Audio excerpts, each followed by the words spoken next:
बिस्मिल्लाहिर्रहमानिर्रहीम। ये मलक महमूद साहब टोकला खान में बहुत खूबसूरत बैल लेके आए हैं कुर्बानी के लिए। अल्लाह ताला ने जिस शख्स को भी पैसा दिया है, मालो दौलत दी है, सब लोगों को चाहिए कि वो अल्लाह की राह में खर्च करें और जो अपने आसपास गरीब गुरबा हैं ईद के मौके पर उनका खुसूसी ख्याल रखा जाए। और अल्लाह ताला हर किसी को इस तरह की तौफीक दे जैसी ये मलक महमूद साहब अपने घर में हर साल कुर्बानी करते हैं। इस दफ़ा भी उन्होंने इतने खूबसूरत बैल मंडी से लाए हैं कि देख के दिल खुश हो गया।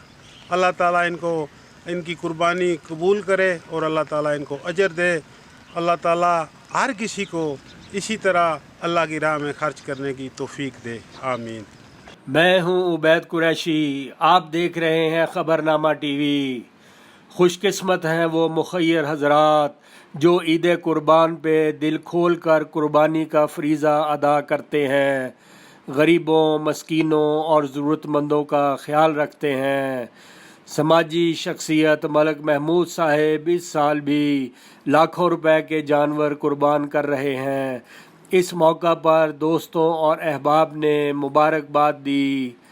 उनके दोस्त खालिद मुनीर साहब का कहना है, मलक महमूद साहब ने अहले इस्लाम को हज और ईद उल ज़ुहा की मुबारकबाद दी।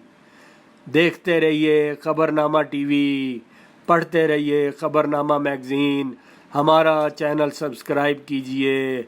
शुक्रिया।